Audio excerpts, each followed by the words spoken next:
이제는 영상 제작을 통해 고액의 수익을 올리는 크리에이터들이 많습니다. 그런데 광고 수익 하나 없이 수백억을 버는 사람들이 있는데요. 호주 출신 래퍼 이기 아잘레아는 지난해 470억 원을 벌었고 미국 온라인 방송인 아무런스는 4년간 700억 이상을 벌었습니다. 이 수익들은 모두 올리팬스에서 나왔습니다. 그렇다면 올리팬스가 뭔지 궁금하실 텐데요. 2016년 설립된 올리팬스는 구독자들의 유료 구독을 통해 이용자들이 콘텐츠를 제공하는 정기 구독형 플랫폼입니다. 설립 초기엔 구독자들의 후원을 받으며 예술 활동을 하는 크리에이터들을 위한 플랫폼으로 만들어졌습니다. 다만 콘텐츠 검열을 하지 않다 보니 크리에이터들이 음란물을 자유롭게 제작해서 올리게 됐고 올리팬스의 성인 콘텐츠 비중은 98%나 됩니다. 또한 수익의 80%를 크리에이터가 가져가기 때문에 평균 연 1억 원 이상의 수입을 올릴 수 있어요. 현재 올리팬스는 성인물계의 유튜브라고 불리고 있어요. 올리팬스의 구독자 수는 2022년 기준 2억 4천만 명입니다. 같은 해 매출액이 3조 2천억 원, 영업이익 1조 6천억 원을 기록했습니다. 어마어마한 성장이죠. 돈이 된다는 소식에 유명 가수, 정치인, 고위 직군들도 시작했죠. 우리나라에선 최근 가수 박재범이 K-팝 가수 최초로 올리팬스에 진출하면서 파격적인 행보로 주목받았습니다. 운동선수들에게도 인기가 많은데요.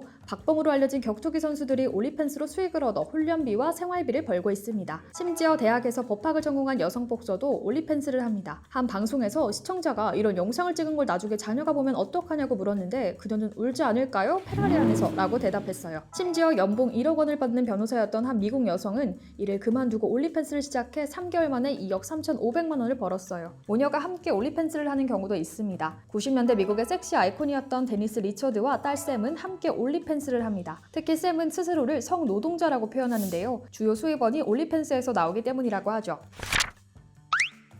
이렇게 올리팬스로 수익을 얻는 게 하나의 직업이 됐어요. 문제는 여기서 시작됩니다. 이제 올리팬스에 성인물을 올리는 게 자랑스러운 시대가 됐어요. 올리팬스의 성장세에 이어 머스크의 X도 성인 콘텐츠를 허용하겠다고 발표했어요. 플랫폼들이 갈수록 성인 콘텐츠를 허용하는 분위기가 조성되고 있다는 우려도 있습니다. 성인 콘텐츠가 무분별하게 확산되는 길을 터주는 것 아니냐는 거죠. 이에 대해 비판하는 목소리가 많은데요. 네티즌들은 문란함보다 가난함을 더 수치스럽게 생각하는 시대, 진짜 어지럽다, 차가운 자본주의의 현실이라며 현실을 꼬집고 있습니다. 올리팬스는 국내법이 적용이 어려운 해외 플랫폼이기 때문에 음란물 공급과 소비가 활발하게 이루어진다는 점이 문제가 되고 있습니다. 올리팬스 가입과 성인 인증 절차가 허술하고 미성년자가 직접 음란물을 판매할 수 있다는 문제가 있죠. 포르노 수준의 영상도 허용되다 보니 성착취에 대한 우려도 계속되고 있죠. 우리나라는 더 예민할 수밖에 없는 이유가 지난해 사회를 충격에 빠뜨렸던 N번방 사건이 있잖아요. 이제는 텔레그램이 아니라 올리팬스가 성착취의 온상이 된다는 이야기가 나옵니다. 실제로 SNS에 올리팬스에 올린 성착취물 시청을 홍보하는 글이 떠들고 있어 우려되는 상황입니다.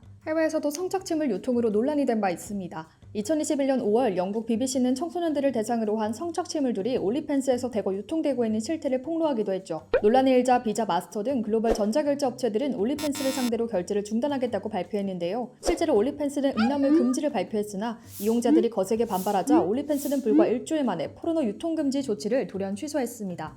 대표적으로 지난해 4월 미국 플로리다에서 16세 소녀가 올리팬스 콘텐츠 제작자들에게 납치됐다가 몇 개월 만에 풀려난 사건이 있습니다. 최근 로이터 통신이 2019년 12월부터 올해 6월까지 미국 경찰과 법원에 신고된 기록을 조사 분석하니 올리팬스에서 미성년자 성착취 동영상 수백 개가 발견됐다고 보도했습니다. 한국도 논란에서 예외가 아닙니다. 레이싱 모델의 사망과 연관돼 비난을 받기도 했습니다. 6월 25일 레이싱 모델이자 유튜버인 한모 씨가 올리팬스에서 인플루언서로 활동하다가 향년 32세의 자택에서 숨진 채 발견됐는데요. 네티즌들은 한모 씨가 생전 올리팬스에서 소위 높은 성인물 영상을 올린 적이 있었으며 최근에는 모든 콘텐츠를 80% 할인 판매한 점과 남편과 함께 출연했던 점을 언급하며 사연이 의심스럽다고 의견을 냈죠. 더불어 남편이 영상 촬영을 강요한 것 아니냐는 의혹도 나왔습니다. 우리나라에선 당연히 올리팬스에 음란물을 올리면 음란물 유포죄로 처벌받습니다. 실제로 2022년 결혼을 앞둔 부부가 일명 초대남과의 성관계 영상, 나체 사진 등 음란물 73건을 올리팬스에 게시했는데요. 수익은 무려 2억 원이 넘었습니다. 결국 수익을 환수당하고 징역형을 선고받았죠. 아동 청소년 음란물이라는 것을 알면서도 시청한 경우에도 처벌 대상이 됩니다.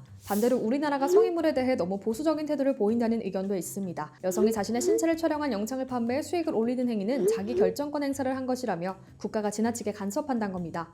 그러나 성착취 범죄로 이어지는 길을 터주는 상황까지 온 이상 문제의 심각성을 인지해야 합니다. 전문가들은 제2의 N번방 사건으로 번질 수 있는 만큼 플랫폼에 대한 적극적인 규제가 필요하다고 지적했습니다. 성인들의 놀이터가 되고 있는 올리팬스, 여러분들의 생각은 어떠신가요? 성상품화, 성착취 등 범죄의 온상이 될 수도 있는 디지털 플랫폼에 대한 규제가 필요하다고 생각하시나요? 아니면 자기 결정권에 따라 찍은 영상에 대한 검열 및 규제는 불필요하다고 생각하시나요? 오늘의 법과 사전이었습니다.